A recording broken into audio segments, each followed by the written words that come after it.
Yogena chittasya padena vacham malam sarirasya cha vaidagena sopakarotam pravaram muninam Patanjalim pranjaliranatosmi stuve Patanjalim vyasam shankaram cha munitrayam kartru sutrasya bhashyasya kramat vivaranasya cha.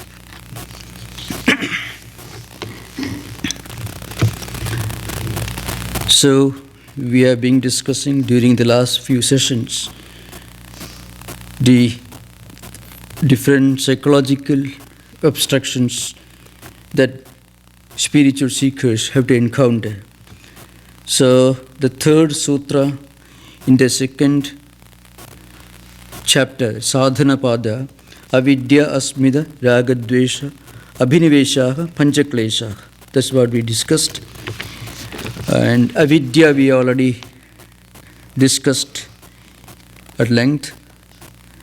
So in the third sutra, in the sixth sutra, Patanjali defines Asmita. Asmita means egoism. It is not just egotism as such, but it has got different dimensions.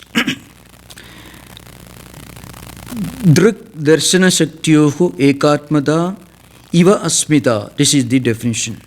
What is asmita? What is egotism? It is the apparent identity of the power of the seer and the power of the seeing. This is the definition. Now, normally in our life, a perception takes place as a connection between the seer and the seen, the experiencer and the experienced. The experiencer or the seer is called Drik in Sanskrit, and the experienced objects, the seen objects, are called Drishya. Vedanta will tell you, in reality, the seen, the objective world, what we experience is only a changing phenomenon. They constitute a changing phenomena, and the seer is the only reality. This we discussed at length when we were discussing Mandukya Kariga text. In our life, we experience different things in the three states of our consciousness: the waking, the dream, and the deep sleep or dreamless sleep states. What we experience in dream is in some way or other related to waking state experiences, but they are not exactly the repetition, nor duplication of them. There are differences with regard to the experiences in waking state and experiences in dream state. In waking state, we experience everything at the sensory level, mind and the five senses of perception. Eye and mind come together and we see. Ears and mind come together and we hear. The sense of smell and mind come together and we smell things like that. In dream state, all these experiences are taking place at the mental level. So it is subtle, the other is gross in waking state. There are also differences. And in dreamless or deep sleep state called Sushupti Avastha, we don't experience anything, not because we transcend experiences, but because our ability to experience the multiplicity of the world fades or merges in ignorance. I have discussed this. If you want to know more details, almost for 1 or 2 months we discussed this very subject, these three states of consciousness. We discussed in the Mandukya Kariga class, and you get them all in our website, in our link, you get all this information. So I won't repeat. The point is this: the seen, the objective experience, the experienced objects, they change. but the experiencer or the seer remains the same. In dreamless or dreamless sleep state, or called deep sleep state also, the same seer, the same experiencer, the same subject is present, but the objective experiences are absent. That's the only difference. The seer continues to exist without any change in the three states of Jagrat, Swapna and Sushupti avasthas, means the waking, dream and dreamless or deep sleep states. The seer, the subject, the experiencer remains intact, but the experiences change, which means the experiences or the experienced objects are, or drishya, are relative. Not totally non-existent, but not absolutely real, but they are relative realities. So the seer is the only reality in the absolute sense. The seer remains without any change. The seer or the Atma is the only reality. And the seen or experiences, they change. But in real life, when we feel, for example, I'm my mind, I'm body, I'm my senses, I'm happy, I'm unhappy, I'm hungry, thirsty, angry, and so on. When we go through all these experiences, what really happens? We identify ourselves with what is seen. The smallest objective experience or experience in the objective world upsets our mind because we identify ourselves with those experiences. Those experiences come and they also go away. You become hungry and later when you eat food, the hunger is gone. But when we are hungry, we identify ourselves with the hunger or the experience of being hungry or maybe angry also. So we identify our sense of self with anger, with hunger, with happiness, with unhappiness. In fact, that's one big problem. If this identification is gone, then you become a yogi. The difference between a yogi and those who perhaps don't much care for yoga or any kind of spiritual transcendence, spiritual experience, they get completely swept off their feet. They are merged in the objective experiences, the experienced or the seen objects. Whatever we experience, we identify ourselves with that experience. So that's why many conflicts are actually related to this. Many internal conflicts, so long as they do not reach the pathological limits or neurotic problems or psychotic problems at the lower level, if we can, when we feel anxiety, tension or stress or strain, if we can somehow keep ourselves within our mind, this simple idea, the real me is different from this psychophysical mechanism, which is experiencing something that makes me anxious, that makes me tense, that gives me psychological strain. Suddenly, if you can project this idea, well, the real me is not just this psychophysical mechanism. I am hungry or angry or thirsty, but the real I doesn't become angry or hungry. The real I is the Atman. In the yoga, in the language of yoga, is a Purusha, the conscious reality. Prakriti, the other reality, according to Sankhya and yoga philosophy, is subject to change and evolution. But the Purusha remains intact. When this yoga philosophical idea is explained in the language of Vedanta, the Atman, the eternal subject, the absolute reality, is something other than the psychophysical mechanism. Even if we analyze language or the principles of linguistics or philology, we can easily understand.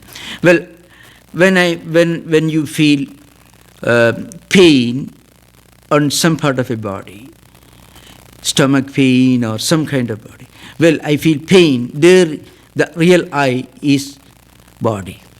When you feel I am angry, the I is mind, not the body. But then, when you use the word my anger or my mind, let us say, my intellect, my mind, my intellect, use the possessive term, the Shashti Vibhakti in Sanskrit, mama or me. If you use it, then, and if you say this is my mind or this is my intellect, then who is the I?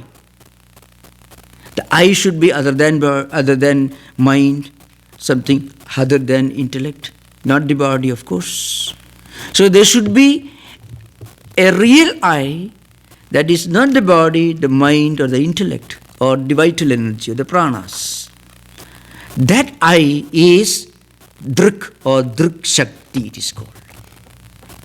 That I gets mixed up, it's a mistaken identity with all these objective experiences.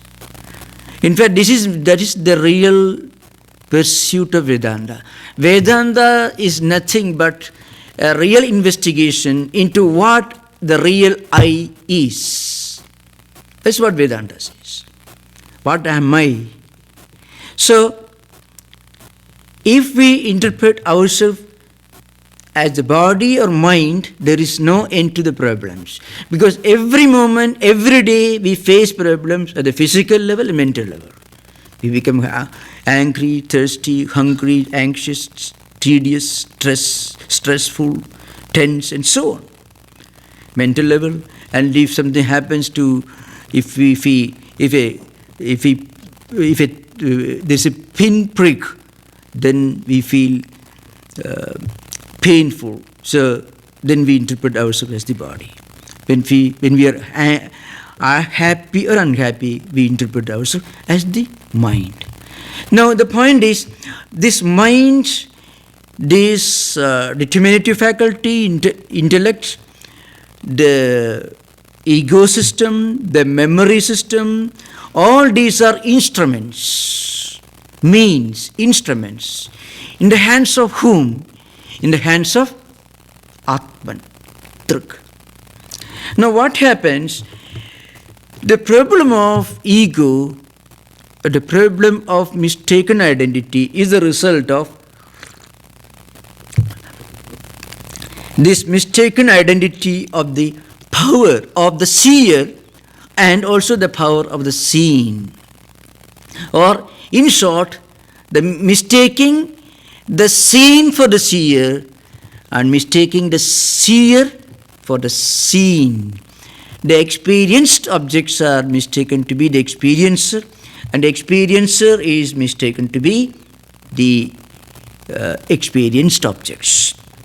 Sometimes, in the grammatical tradition, if you apply Bahuvrihi Samasa, the Drik Shakti means Drik.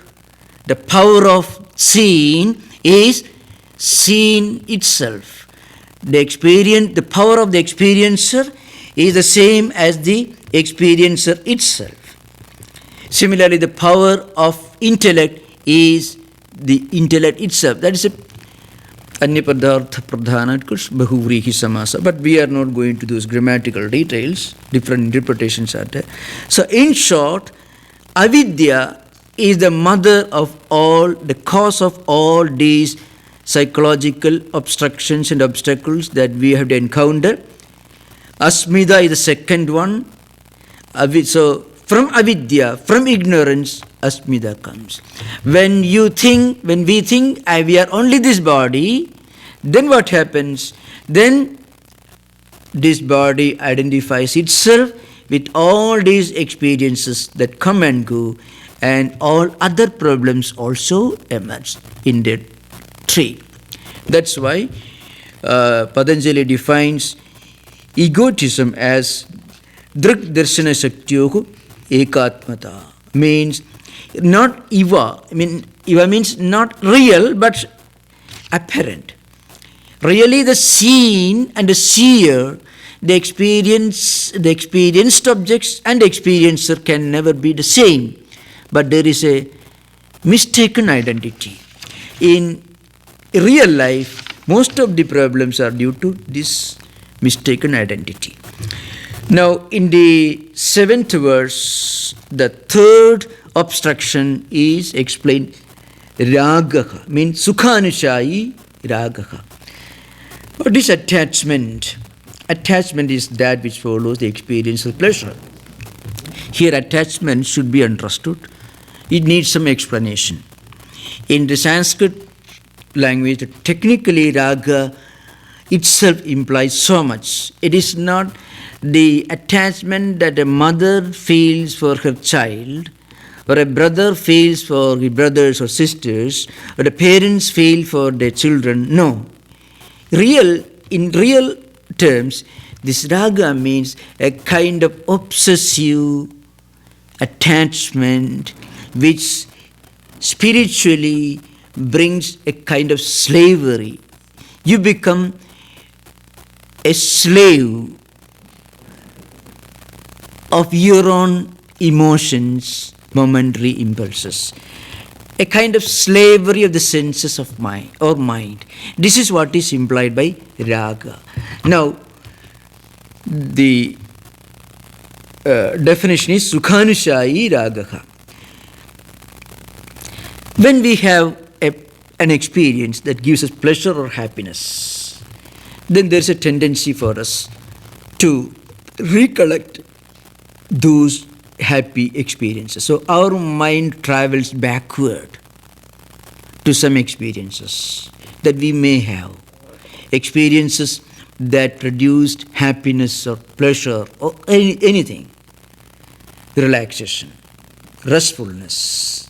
When we become attached to that, when we become enslaved by that, our mind frequently broods over those past experiences. In other words, the mind starts traveling in time, traveling backward, along the route of tendencies. So vasanas or tendencies, they create a highway, a kind of freeway. Experiences that we had in the past remain in the mind as vasanas, impressions, tendencies, which are potentially capable of driving us towards certain actions.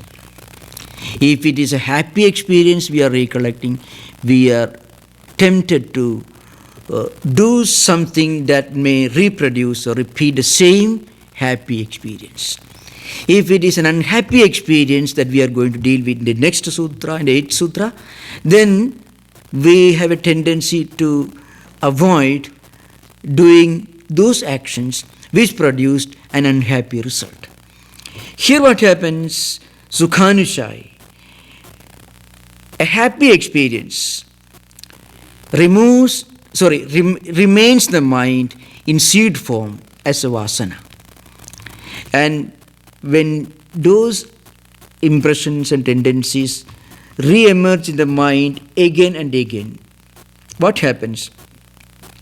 Mind travels backward in time. That's what really happens. When we remember an experience that happened in the past, we are mentally moving backward, we are mentally re-experiencing those things. And these re-experiences also produce additional tendencies. They reinforce the tendencies that are already accumulated in the mind. That's why even if you are 100 years old and you remember some happy experiences that you had, if you remember, really speaking, you may not be able to remember, but in case you remember, you go back, mentally you go back to your 5th year when you're playing in the streets, or 10th year when you're playing in the streets. If you remember, you have again moved backward. It takes only split seconds for the mind to move backward. And how does the mind move? Mind has its own track. And that track is the road, the track made of tendencies and impressions. That's why mind suddenly goes back. So mind has a tendency to move backward in time towards experiences that gave us momentary happiness. They say mind has a tendency to recollect unhappy experiences. Suppose you have now become a millionaire or a billionaire, then you'll be happy to recollect the days when you're a pauper. The reason is you try to admire yourself. I was a pauper once upon a time, so I'm a self-made man. No, I'm a billionaire. So to enjoy this sensory impulse, mind moves backward when you are perhaps sitting in the street as a homeless person when you are young. So when you recollect your unhappy days, actually you are enjoying it. If you are still unhappy, you won't enjoy it. But right now you are very happy, then you will have a kind of nostalgia can be in so many different ways. So mind travels backward towards something that gives us a momentary sensation of enjoyment and pleasure. Now, there is nothing wrong in it, but sometimes this attachment, this slavish attachment can become a problem. And it does become a problem. There are many things that we may enjoy, but it also can become a big liability that can mentally, psychologically, spiritually make us slaves, can bring a kind of spiritual, psychological enslavement. Positive love, affection, all these great spiritual qualities, they are all spiritual qualities, are certainly great. But when these qualities have got another side of the coin, you like one person just because you dislike another person. So when one positive feeling is accompanied by another and opposite negative feeling, then the positive feeling becomes a chain that binds mentally. That's why Patanjali says it is a klesha. Remember, we are still discussing the 5 kleshas, pancha klesha: avidya, asmita, raga, dvesa, abhinivesa. These are the 5 kleshas, psychological obstructions and obstacles that spiritual seekers do face. Not only spiritual seekers, you are living in the world, then also we are facing. But we don't really recognize them as problems when we are within the problems, where we sometimes enjoy problems. Then we don't recognize. A fish may not feel the need to drink a glass of water, perhaps. Similarly, the moment we start taking a step to a spiritual life, then moment we just stop for some time and think, well, is there a higher way? Is there something higher than a higher pursuit? Something that goes beyond the sensory pleasures, which creates sensory pains also. That moment, these obstacles may emerge in the mind. So once we understand them, then we can avoid them. So that's called, Sukhanushayi Raga. Then it has got another side. Every strong obsession, liking, has got its opposite. Every coin has got 2 sides. Dukkhanushayi Dvesa. Desire, to retaliate, to malice, vindictiveness, anger, jealousy, envy, all these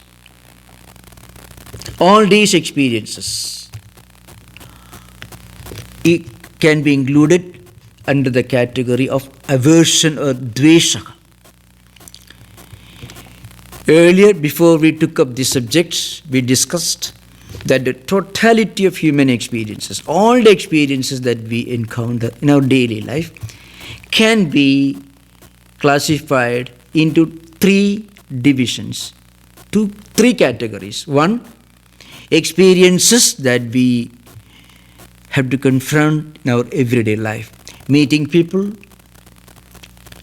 So experiences that originate from our encounter with others, experiences that we may have to go through at the subjective level, like unhappiness, discontentment, vindictiveness, anger, jealousy, and so on.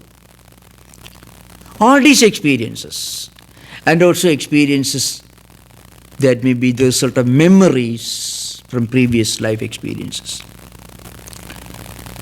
All these experiences we have to encounter in everyday life. And our reaction, our psychological, impulsive, volitional reaction to these experiences are twofold. One is aversion, the other is Dvesa, the other is extreme attachment leading to spiritual slavery. It is called Raga. So Raga and Dvesa, extreme attachment and extreme aversion. These are the two methods of our reaction to external experiences and towards our own subjective memories in internal experiences. Experiences themselves can be called bhoga experiences, and the reaction to those experiences are called raga and dvesa. These reactions constitute kleshas. That's a technical language in yoga psychology, means obstructions and obstacles. All obstacles in our life, not only in spiritual life, practically in the whole context of our psychological life, emerge out of our wrong approach towards experiences. So, the point is dukkhanushayi dveshaka. Now, an aversion, what is dvesha, is that which follows the experiences of sorrow. Sorrowful experience could produce desire to retaliate, then malice, thirst for revenge, vindictiveness. We become jealous, we become angry, we become envious, and so on. Now, these are all the problems that we encounter in our spiritual life. Now, how do we explain some internal conflicts that we cannot really trace to any painful or happy experiences in our life? There, we have to remember Patanjali's system considers life not as a single one-way traffic from birth to death. Rather, existence at the individual level and cosmic level is conceived as a cycle. It's called the concept of cyclicism in Patanjali system. We have lived in the past, and we are going to live in the future, and this life is one of the innumerable lives. So whatever experience we have in this life, and the way we react to those experiences may be influenced or determined by the tendencies we have accumulated in our mind stuff from previous lives.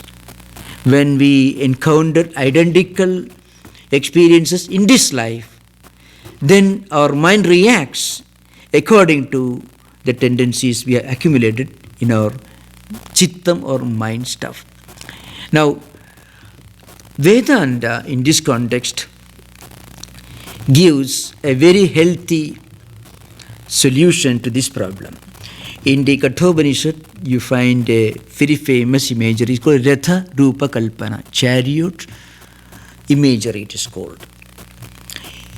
There are two verses which explain this in a nutshell. Atmanam Radhinam Vidhi, Shariram Rathamevacha, buddhim tu saradhim vidhi mana pragrahamevacha indriyani hayanyahu vishayansteshu gojaran atmendriya manoyuktam bhoktetyahur manishinaha. This is the one section of the Katha-Upanisad. In this Upanishad, life is conceived to be a journey in a chariot. Now, we are the owner of the chariot, individual being, individual souls are owners of the chariot. There are horses and there should be a charioteer, and a charioteer may need a reins to control the horses. Now, the horses are like the 5 senses of perception and 5 senses of action. And the path, the road through which the horses move are the world of the senses. The world of the senses. The charioteer is the intellect, buddhi. And the intellect, the charioteer, controls the horses, the senses, with mind. So mind is playing the role of the reins. So now the charioteer, the driver of the chariot, should be able to control the horses, the senses properly with the mind. If the mind can fully control the horses properly, then the horses will take you to your destination. But if the mind cannot control the horses, if the horses control the mind, then the horses may take us along a precipice and we may fall and reach the Kaiser permanently. So, Vedanta says the mind should be able to control the senses. The senses should not be allowed to control the mind. But in our normal life, if we observe, often the senses control the mind.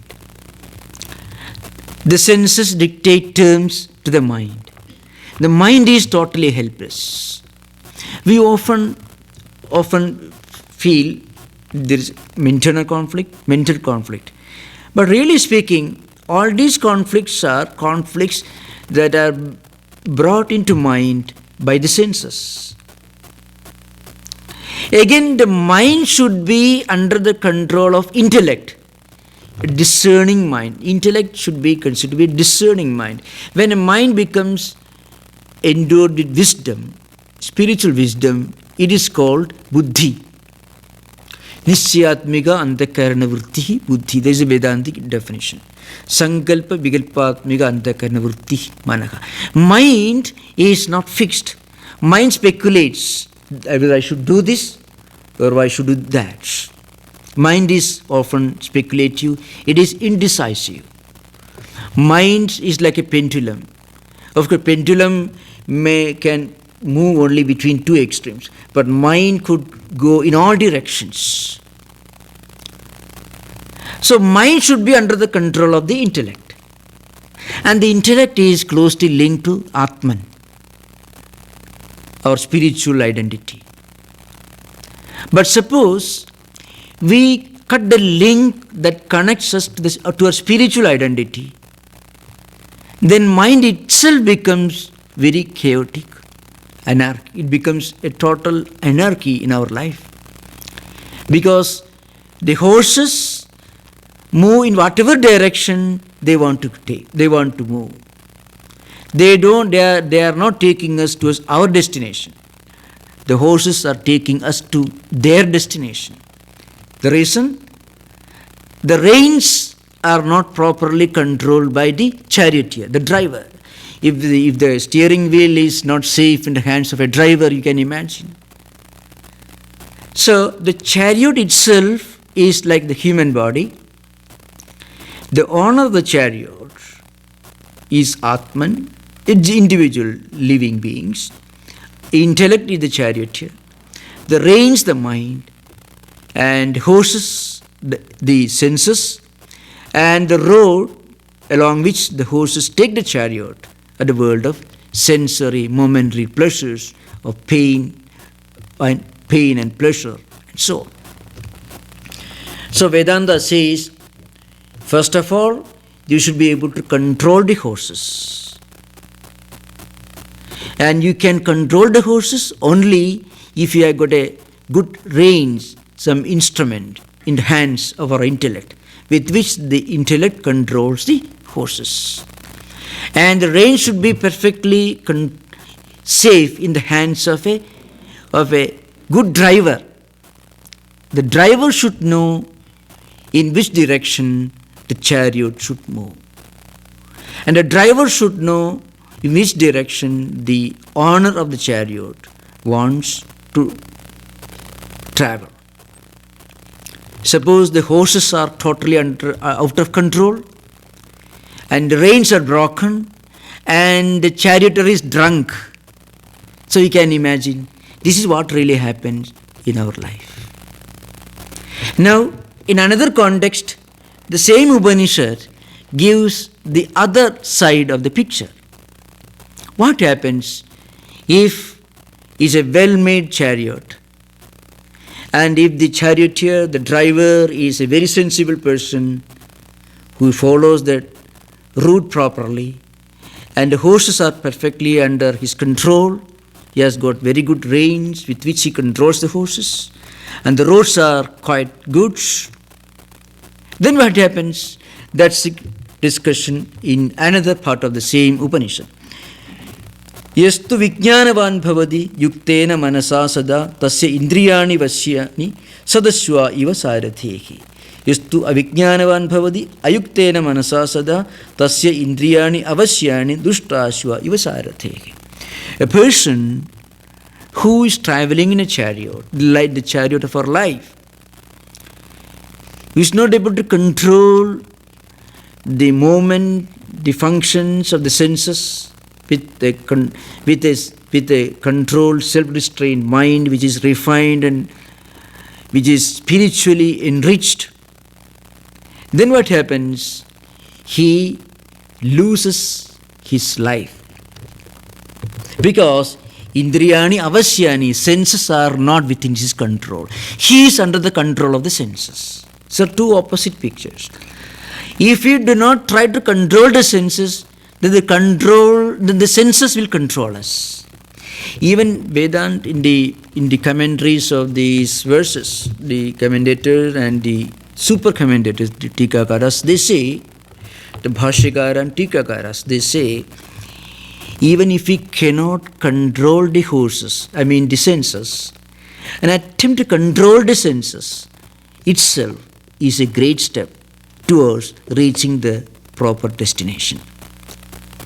So first we must understand, we make a decision that I should not be dictated to by my senses. Rather, I should be able to control in which way the horses should move, the senses should move. A person who is perfectly sensible, if the driver is sensible, if he has got effective reins in his hands, if the horses are well trained and well fed and perfectly disciplined, and the road is smooth, then you will reach a destination. These are the two opposite pictures. So how to avoid this extreme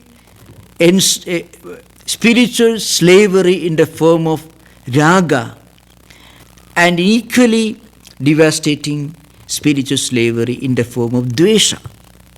The only path is to link our sense of identity with Atman, with consciousness. Once we link ourselves to this Atman consciousness, then intellect becomes sensible, and intellect will be able to control the mind, and mind will be able to control the senses. The senses will not take the mind, take us in the wrong direction. So, that is the solution given in the Vedantic texts. So the only way to get out of these double trappings, Raga and Dvesa, which take our mind in so many directions, which makes us identify ourselves with all the passing phenomena, changing phenomena of momentary experiences that make us happy now and unhappy next moment, which make us anxious and again depressed. All these problems can be avoided if we can link ourselves to this transcendental spiritual consciousness. Then in the next 9th verse, the 9th sutra, Patanjali is dealing with a much more profound and psychologically much more real truth of our life. Remember, Patanjali's Yoga Sutra is a way of life.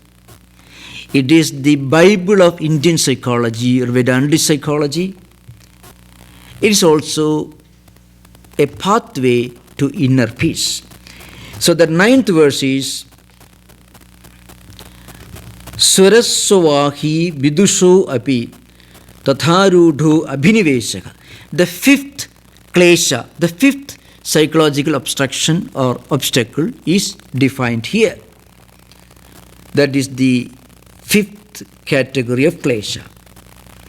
So that klesha, that psychological obstruction or obstacle, which is based on the ever-flowing momentum of our own samskaras and which is deep-rooted in the minds of even learned people, vidusho api, is known as a will to live or clinging to life. We will discuss this earlier. Okay, now, one of the commentators, his name is Vyasa. Vyasa's Bhashyam, Vyasa's commentary is the most celebrated, one of the 3 most celebrated commentaries on Patanjali Yoga Sutras.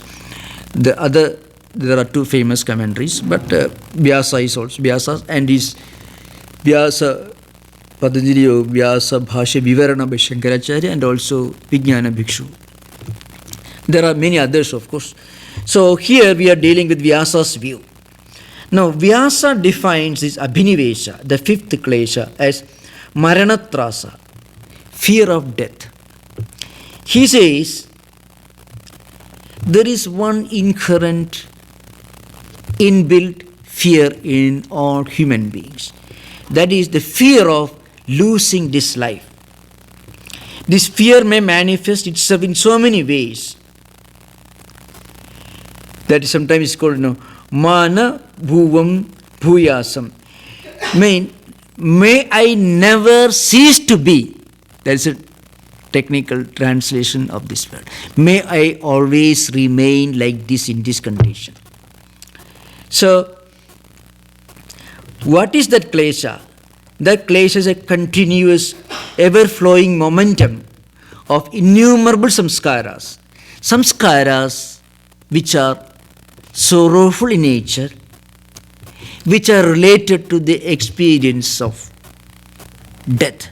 Death in previous life.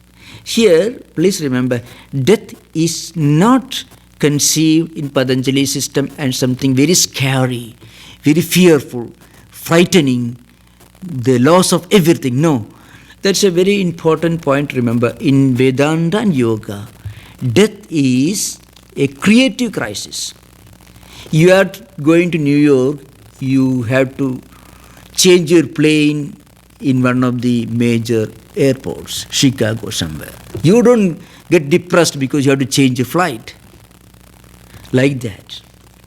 So Vedanta and Yoga, the approach to death is something totally different from what it is in many of the Abrahamic traditions. There is nothing fearful about it. It is actually a creative crisis. Now, when we feel fear, sorrow, it's always related to some kind of loss in the past. Some kind of painful departure related to the past. Patanjali says there is nothing to feel depressed about this. Every act, every experience in this life, in our spiritual life, will enrich our destiny. And if we have not fully succeeded in attaining our spiritual goal in this life, then we will have innumerable chances to continue our spiritual journey in the next life. Because life is conceived as an ever-flowing, continuous cycle till we reach spiritual enlightenment, spiritual perfection. So it is an ever-flowing momentum of samskaras. Many of the sorrowful feelings, obstructions and obstacles may be related to some kind of a fear. When we feel sick, we become depressed because sickness may lead us to the pain of death. Similarly, all kinds of loss, all kinds of unhappy experiences are related to some kind of a fundamental loss in life. Now Patanjali says there is nothing to be lost. This body and whatever we have attained in this life, this wealth, money, all these things, even if we lose all of them, we are really not losing our fundamental spiritual wealth, which remains intact. The slightest spiritual practice that we do in this life, we meditate for a moment, read, listening to great spiritual lectures, if it gives us a feeling, an inner feeling, well, I am not just this physical body which comes and goes, that suffers and enjoys, that becomes depressed and then again happy, again going to be depressed. No. I have a higher transcendental spiritual dimension to my personality. That's the real I. This physical I, the psychological I, is only a lower dimension of my real nature. Once we realize this truth, then we can be completely free from this psychological obstruction. There is nothing to lose once we, at least intellectually, convince ourselves. It becomes a guiding ideal. And once we try to practice little of this, then this conviction becomes our attitudes, our perspectives. And then it becomes our culture. In fact, it was this idea, this realization that made Buddha, that enabled him to find a solution to the problem of sorrow. So, we will discuss this subject again in the next class. So, Abhinivesa is nothing terrible about it. The point is, even if we lose everything, really speaking, we are losing nothing. What we are losing is only those things which eventually get lost. So, if we are losing something that will be lost anyway, then really speaking, we are not losing anything. Only if we lose something which is supposed to remain eternal, then only we are losing anything. If we are losing something which is by its very nature non-eternal, bound to get lost, then really speaking, we are losing nothing. So, Patanjali says, Abhinivesa, rooted in the fear of the fundamental laws of this body itself, is totally insignificant, because this body or this life is only one of the transition points in this cyclic evolution of the individual jiva. That's the idea behind. So we will have interactions now. Before that, I had to read out one announcement. We will not have class next Friday, April 10th. The next class will be on Friday, April 17th. So I will be out of town. So we will not have class next Friday, April 10th. The next class will be on Friday, April 17th. So now we can have interaction.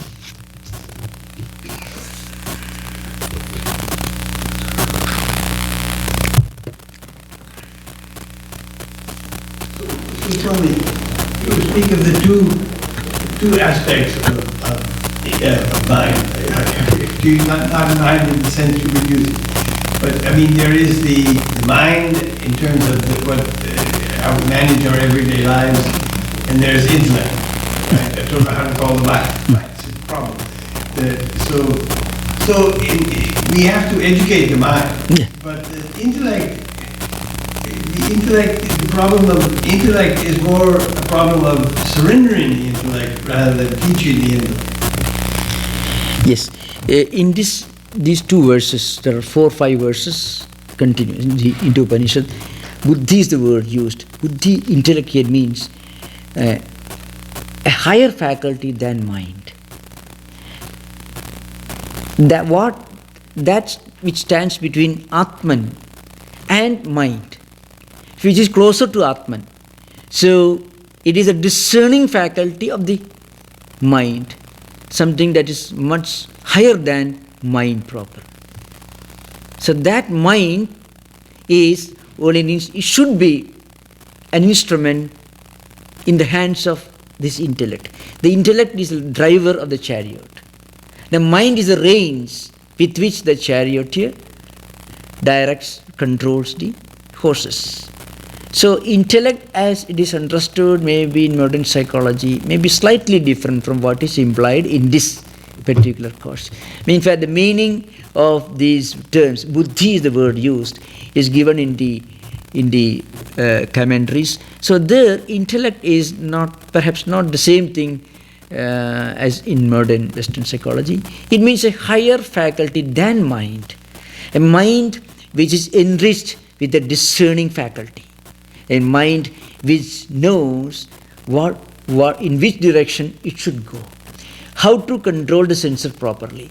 So that higher faculty is called intellect here.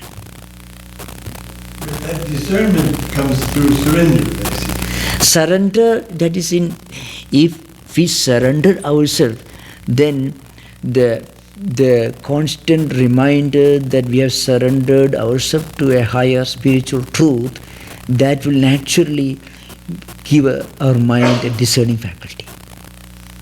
Once we always remember, if the idea that we have surrendered our life, our actions, all to a higher spiritual ideal, if we can always keep that in our mind, then we cannot consciously do anything wrong, and we will naturally make every conscious effort to do the right thing. So that will naturally enable us to control the mind properly. And the mind itself will be able to control the senses properly. That's the idea behind it. The surrender is a great psychological mechanism. If we can always keep in our mind that we have surrendered ourselves to a higher spiritual ideal, and then what happens? It becomes a constant stumbling block when we try to do something wrong. It takes us in the right direction. That's what happens in prayer. Prayer is city of God. Prayer is a conscious effort to communicate with God, and if that communication is really internal, then prayer itself transforms our entire personality. That's what you see. You find many saints and sages in all traditions. When they surrender, they really did surrender. So there was a conscious effort from that moment onwards to follow that ideal of surrender, which becomes an internal guide, taking the individual in the right direction. That's the idea. Surrender is a great psychological mechanism, devotional philosophy, in all traditions. This is Vedanta. Here, in Vedantic ideal, we consider ourselves to be the Atman, the consciousness within. This is a Vedantic perspective. In the devotional philosophy, another path leading to the same goal. In devotional path, the same ideal of surrender completely brings about a transformation in our perspective.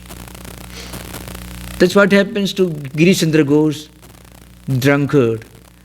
When he surrendered himself to his teacher, Sri Ramakrishna, then the feeling, well, I have surrendered myself to my great teacher.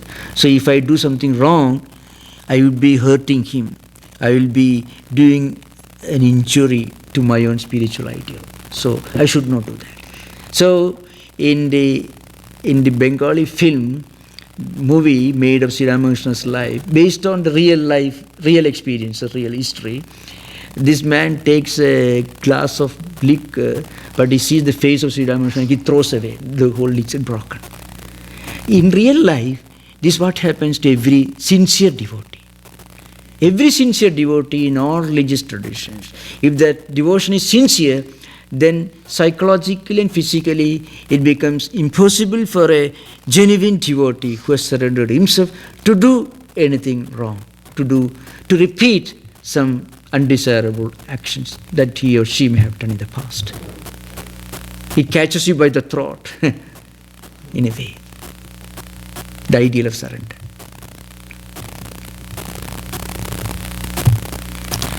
Swami, can I ask a question? What role does discipline come into play with controlling the senses? Discipline? Which discipline? I'm just saying, you talked about this idea that if we can identify with Atman, Yeah. that the Tukaburi will control the mind. Yeah. Well, as you know, as I've talked to you,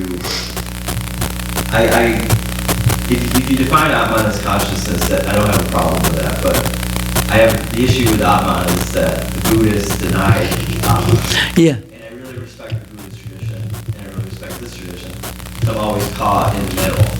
So if I can't really believe in the Atman because I'm not really sure, then it seems like I have to use my own discipline to control my senses. In the Shunyavada, yeah. In the doctrine of emptiness, this is a logical problem.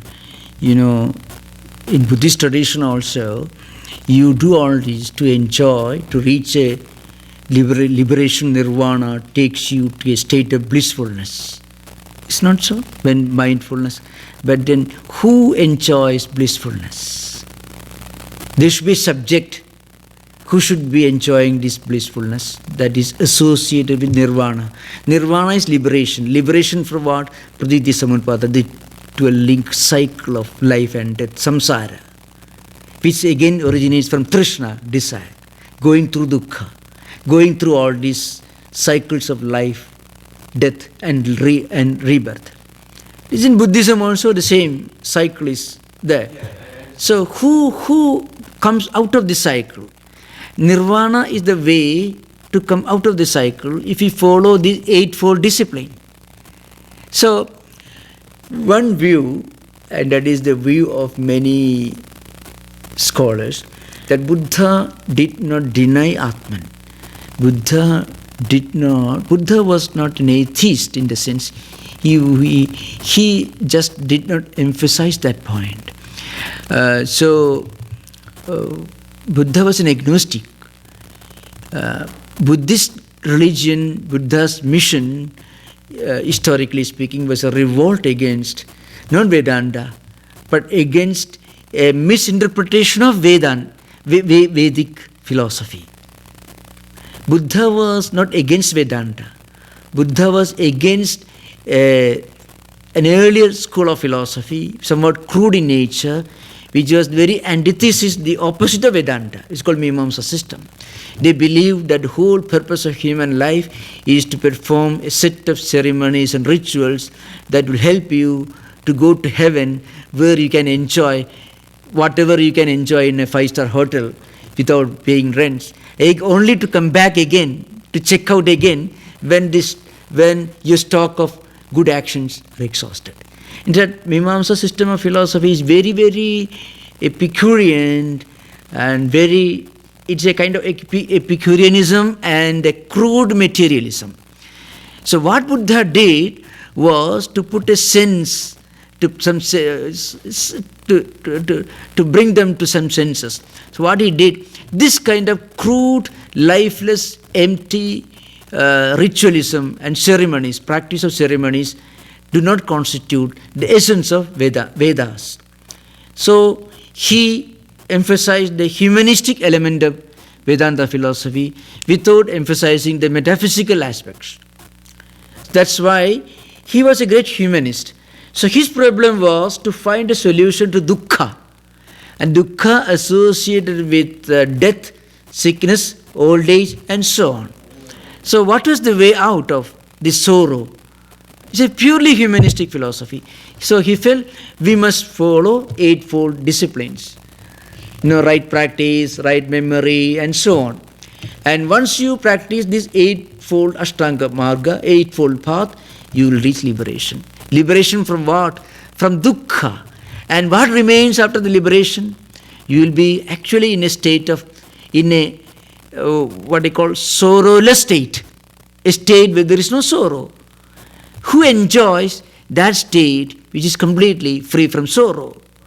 According to Vedanta, it is you are coming back to your real true nature, which is really the opposite of your sorrowful nature. That's Satchidananda is called. That makes sense, but I just don't understand why the Buddhist tradition Yeah. denies Atman. It would be a lot simpler if they just told Yes, and it came to be interpreted that way in later years. Especially when Buddhism reached China and Japan frequently. It's a Mahayana Buddhism, which has got two schools of idealism. The Shunyavada, the doctrine of emptiness, and the subjective idealism is called the Yogachara Vijnanavada.